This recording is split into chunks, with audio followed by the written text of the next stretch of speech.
sing terakhir kula terangno tentang filosofi salat. Di kula suwun sing ngaji kula sing seneng kula senajan to donga iftitah mboten wajib.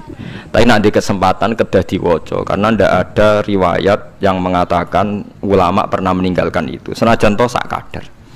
Terutama pas napa inna sholati wa nusuki wa mahyaya wa mamati lillahi rabbil alamin. Itu salatku, ngibadahku, matiku, uripku namung kersane Allah. Utawa namung kangge Allah. Karena ini menjadi filosofi sing dadekno salat mari ahlil jannah. Jadi kita nak salat mesti ahlil jannah. Wong qad aflah, teman-teman bejo wis mesti bejane. Sampeyan ora usah wedi suul khotimah. Niku waswase setan. Mboten enten suul khotimah. Setan niku keliru, semua meden-meden itu. Nah, setan percaya suul khotimah ikon gawe suul khotimah. Mulane kula anggere wedi suul khotimah omongan kula setan. Tan setan nak pancen aku mbok weden-wedeni suul khotimah, yo gawe wae aku ben suul khotimah. Aja meden-medeni tok. Dan kowe ketok dadi pangeran. Kowe dhewe ora siap dadi pangeran. Ya ora pangeran kok meden-medeni aku. Jadi setan memang harus dididik, kudu diancam, paham ya?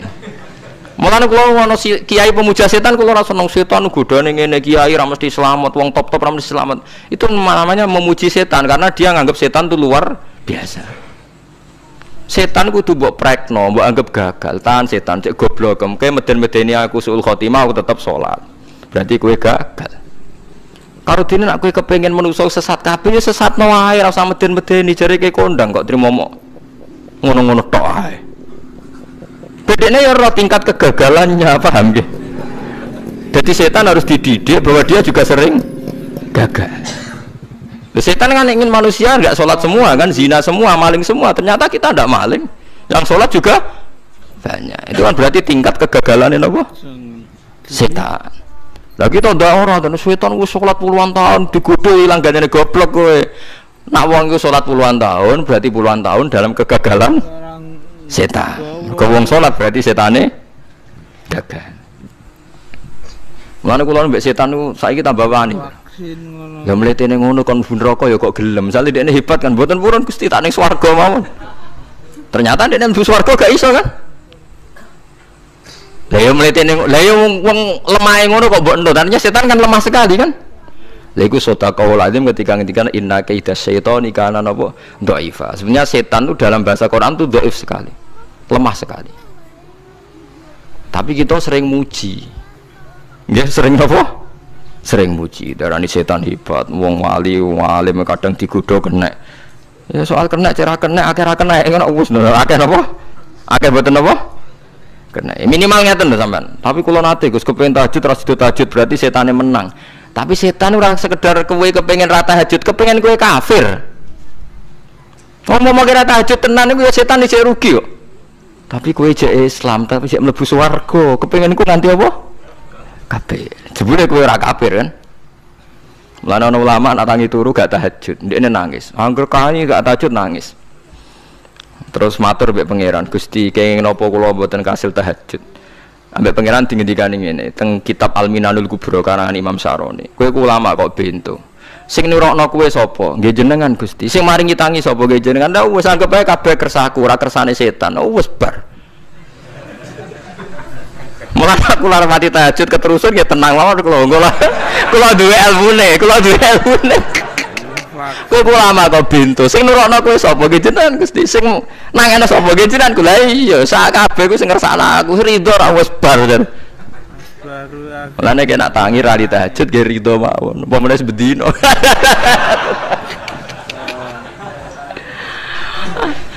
Jadi pena berislam tuh enggak apa-apa. Berislam tuh gampang. Ya kowe turu sing kersakno sapa? Nggih jenengan Gusti. Kowe tangi sing kersakno sapa? Lha iku sanggep bae ku kabeh kersakku bar. Paham ya? Terus nak wae tahajud nggih tahajud yo kersane pangeran. Ra tahajud nggih ra tahajud yo kabeh kersane napa? Pangeran. Penting mboten maksiat mun sae. Penting mboten napa? Maksiat. Mun jenengan ngandel kula. Inna sholati wa nusuki wa mahyaya. Lah ini sing titik tekane teng wa mahyaya. Ngeten misale. Urip niku kabeh kersane Allah. Carane mikir ngeten. Tiang-tiang sing jaduk-jaduk dhisik ya mati. Nabi nggih kapundhut, tiang-tiang soleh nggih kapundhut, tiang-tiang dolim nggih kapundhut. Kalau betul mereka ingin menjaga kehidupan, berarti kalau betul mereka kuasa kan tidak kapundhut. Hidup selamanya nyatane do mati. Berarti urip mati namung kersane Allah. Terus misalnya sampean berpikir, lalu sampeyan nek wis dadi lemah carane tangi piye? Lah ini yang penting kula aturaken teng ngaji mriki. Kula sederenge ngaji nu sering akhir-akhire sering salat maca ayat liyahlika man halaka am bayyinati wa yahya man hayya napa am bayyinah. Tugase ulama iku jelasno ayat-ayate pangeran. Sampeyan saiki tak bedheki. Sekarang sampean Anda hidup itu tahu alasannya enggak? Kenapa Anda hidup? Enggak tahu kan? Kenapa kita masih hidup? Enggak tahu. Kenapa Anda wujud? Juga enggak tahu. Kita pernah enggak ada, tahu-tahu ada, juga enggak tahu alasannya kenapa. Yang jelas di luar ikhtiar kita. Setelah kita katanya punya akal ya, saya bilang lagi loh. Setelah kita katanya punya akal terus bilang kita masih hidup karena orang kelindes truk, karena enggak kena penyakit, karena jantung kita normal, paru-paru kita normal. Terus kita bilang hidup. Jadi kita atas nama kebodohan bilang kita hidup karena jantung kita normal, paru-paru kita normal, semuanya normal. Maka kita hidup. Nah ditakoi, lalu kapan kita mati? Setelah jantungnya rusak, paru-parunya rusak, terus kita mati. Tapi orang yang sama kalau ada bilang berarti yang menjadikan hidup itu jantung dan paru-paru. Lalu berarti zaman kita belum hidup itu jantung dan paru-paru harus ada dulu karena itu yang bikin hidup. Ya ada juga, dulu ada juga. Loh ya kalau jantung dan paru-paru semuanya normal menjadikan kita hidup, berarti jantung dan paru-paru harus wujud dulu karena itu yang menciptakan kita hidup. Ya ada juga yang tidak tahu. Paling-paling nanti statusnya paru-paru jantung hanya dipakai alat Tuhan untuk menjadikan ada kehidupan yang kita kira ada. Padahal sebenarnya kehidupan ini juga enggak ada karena kita tidak tahu. Sing darani urip ku apa ya ora roh. Kowe roh maknane urip ku apa? Ulama kabeh sing alim-alim darani urip ku apa ora mati ngono tok jawabane. Perkara ora iso jelasno. Walane ning Arab al hayat bidul mamat sing darani urip iku ora mati. Karena nggak bisa dijelaskan, coba Anda menjelaskan. Kowe urip ku sebab apa? Ada nyawanya, nyawa itu di mana? Terus dia tempatnya di mana? Oh, tempatnya di jantung ngene-ngene. Suara iso dijelasno. Nah, ketika hidup Anda tidak bisa Anda jelaskan, kudune sok ben wayahe tangi saka kubur juga nggak bisa dijelaskan. Karena wujud kita ya datang tanpa diundang dan tanpa ikhtiar kita. Nanti tangi saka kubur ya ora nganggo ikhtiar sama kan? Sama-sama ada kesimpulan lillahi rabbil alamin. Nah, tapi manusia atas nama akal sawangane hidup ini ada alasannya. Karena kita ditangi ada bapak ibu terus kita jadi wujud. Lucu kan? Hidup ini disebut ada sebabnya. Tapi nanti mati sangka kubur terus tangi meneh dianggap enggak punya penyebab. Alasannya sudah dilemah kok. Ono meneh carane piye? Lah zaman kuwe ora ngono. Dadi ono saiki. Carane piye? Makanya kalau suruh balik-balik bilang jika tangi sangka kubur iku mukhal berarti wujudnya Nabi Adam dan wujud yang sekarang lebih mukhal karena tanpa sebab. Ya tanpa apa? Sebab. Lho nggih to, aneh Nabi Adam mek sampean saiki no. Dadi roh gentayangan dhisik kopo cucuk dadi sakmene iki. Do diutang, di kasus, do demenan. Aneh budi. Aneh wujud yang sekarang karena wujud nanti ning ora-ora mahsyar wujud dari wujud yang sudah ada. Sementara wujud kita yang sekarang dari tidak ada. Lain ngomongane pangeran didik napa hal ata alal insani khidum minad dahri lam yakun syai'am mazkura. Manusia itu harus ingat bahwa dia pernah tidak ada. Nah, dari tidak ada ini menjadi ada adalah ayat bahwa wujudnya dia tidak ikhtiarnya dia sendiri. Mulane setan dinyak pangeran. Karo dene kok nyembah setan, ma asyadtuhum khalqas samawati wal ardi wala khalqa anfusihim. Wa ma kuntum muttakhidhal mudillina aduda. Setan kok mbok dewak-dewakno piye? Apa setan melok gawe langit bumi? Ora. Apa setan gawe awake dhewe? Ora. Umpama setan gawe awake dhewe mesti dekne milah berpenampilan ganteng, gerduwo ku elek kabeh, wewe ge elek kabeh. Umpama dekne gawe awake dhewe milah dadi napa? Ganteng. Mulane tiyang sing pun wusul nak roh setan mlebu neraka. Wah, berarti setan ra hebat, mletene ngono jebule milih nggon neraka. Kudune nak hebat kan milih nggon apa? Swarga. Lho niku mun kersane pangeran nek setan dakok neraka nak wong apik dakok swarga. Lah iya trimo diatur kok botol ngono ae kan. Hanya jika Anda bilang wis kersane pangeran setan dakok neraka, berarti setan mau koyok botol, koyok watu sing ditoto sing duwe. Berarti setan ndak siapa? Siapa. Sama dengan kita ndak siapa? Siapa lam yakun syai'am Lah nek ora ngerti siapa-siapa terus wusul inna sholati wa nusuki wa mahyaya wa mamati lillahi rabbil alamin. Dadi urip kula mati kula sedanten ikhtiar kula namung kagungane napa jenengan. La syarika lampun mboten enten tiyang sing sinten mawon mboten enten sing ngatur niku. Terus wa bidzalika umirtu wa ana napa minal muslimin, dan dengan keyakinan niki kita diperintah. Jadi donga iftitah senajan to mboten wajib, tapi itu filosofi dalam hidup. Kersane jenengan napa nggih delok donya nu pun bar. Urip ya wis kersane pangeran, ya mati kersane pangeran. Mula kadang nggih mikir, aku nek mati, bar mati jebule gak kiamat-kiamat tak kesuwen cah ngenteni atusan napa tahun misalnya. Anda tidak usah khawatir begitu.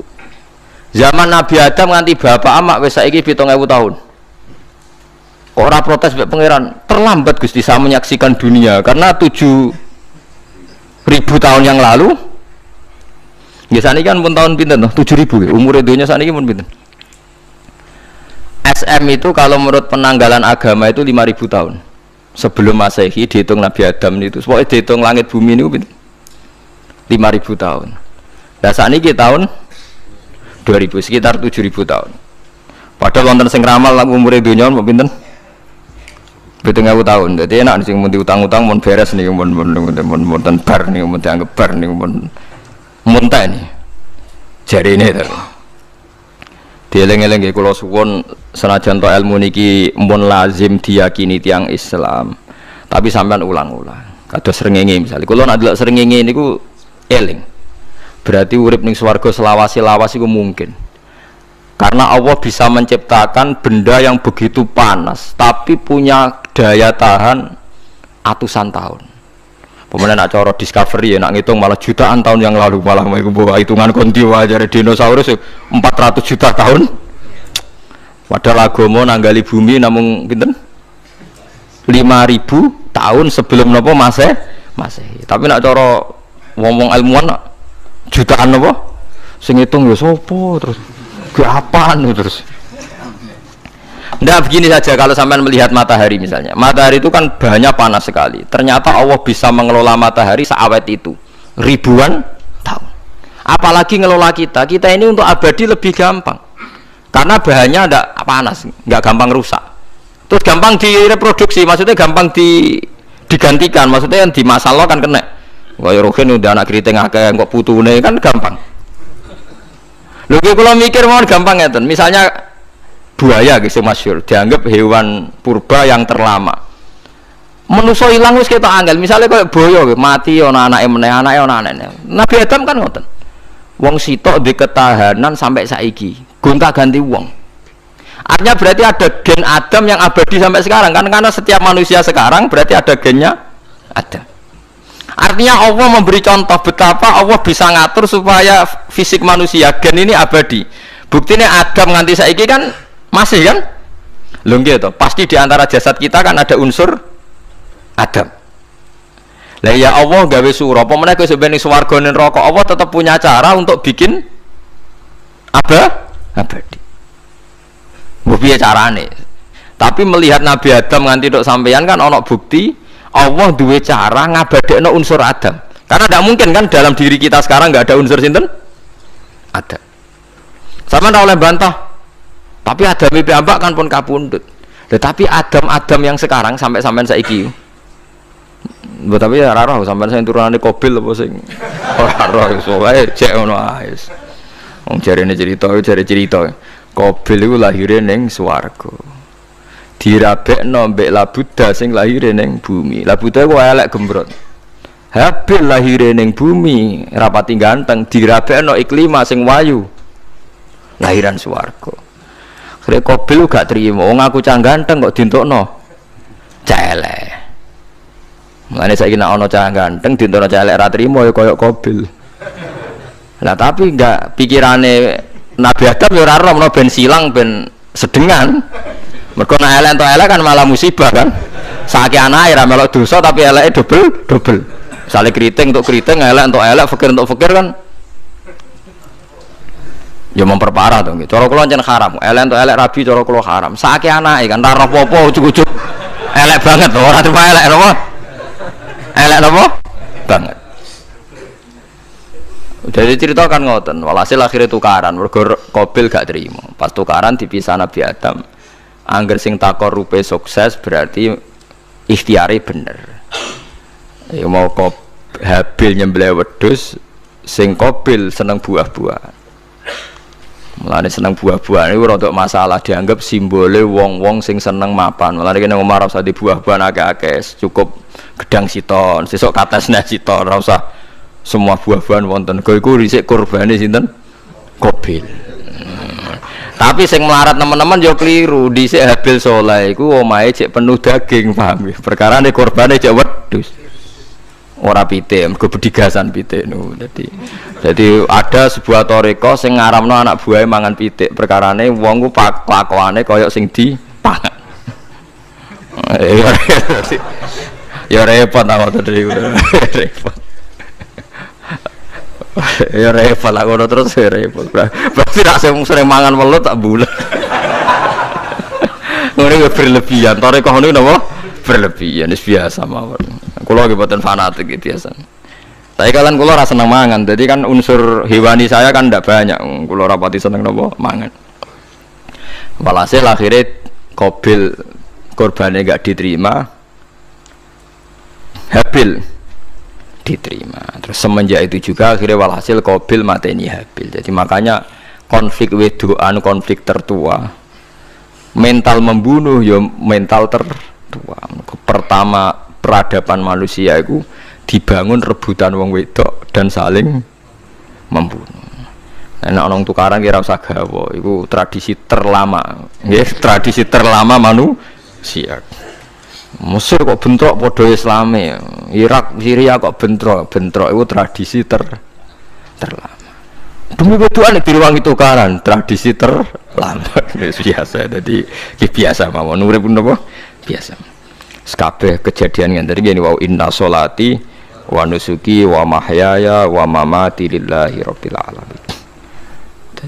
Macam-macam ya nek tiyang tasawuf ngartekno kabeh iku kersane Allah. Nek tiyang fikih ngartekno semua ibadah kita diikhlasno ora golek imbalan namung kabeh dipersembahkan kangge Allah. Cuma teori fikih ini ada kelemahannya, kesannya Allah itu butuh kita kasih. Padahal kita bisa sholat yang nganggo hidayate pangeran, iso zakat yang nganggo donyane pangeran. Kok kowe ngrasa zakat itu donyane sapa? Mulane sing bener gitu teori tasawuf, kita iso sedekah ya kersane pangeran. Sing kita sedekahno nggih donyane pangeran. Berarti lillahi. Nah, jadi lillahi ta'ala artinya nak cara tasawuf itu bahwa semua kebaikan kita ini karena Allah, karena hidayat Allah. Nah, cara fikih boten kesannya kita yang berbuat lalu kita ikhlaskan Allah. Tapi pertanyaannya kan kita bisa berbuat itu pakai fasilitas apa? Hidayahnya Allah juga kan. Nah, makanya ilmu tertinggi dianggap tasawuf karena tasawuf ini yang benar-benar lillahi rabbil alamin. Tapi fikih juga baik karena uang kan seneng GR tuh nak muni aku alhamdulillah berzakat. Muni aku alhamdulillah berzakat itu kan ya ora jelas. Muni aku ngrasa dekne pelakune, muni alhamdulillah kersane Allah itu ya bahasa paling gak jelas. Tapi apa muni ngono, aku alhamdulillah bersolat. Ya pamer nak aku bersolat, tapi ya ngakoni nak kabeh kersane Allah. Lah nak kersane Allah sing dipamer apane kan ya ora jelas ya. Ya tapi itu apik lah. Muni apa? Aku alhamdulillah bersolat itu ya bahasa agak jelas, ya gak jelas juga bahasa itu tapi ben ngono. Paham ya eling-eling itu terus salat niku. Ini yang keempat kalau ceritani hikayatu sholatil khosyin. Saya baca di beberapa kitab Sayyidina Umar niku dipanah. Panah niku rak wonten mata pancing. Jadi nak melebu niku ditarik sakit, nggih. Nak ditarik napa? Sakit sekali. Ditarik dokter paling canggih pun sakit. Akhirnya Sayyidina Umar kondo, engkau tarik pas aku sholat. Gua aku nak sholat iku lali. Tenan pas beliau sholat ditarik uga ubah blas. Ditakoki kok jenengan ora krasa blas ora. Mosok aku ning ngarepe pangeran eling pangeran krasa lara kan dadi aneh.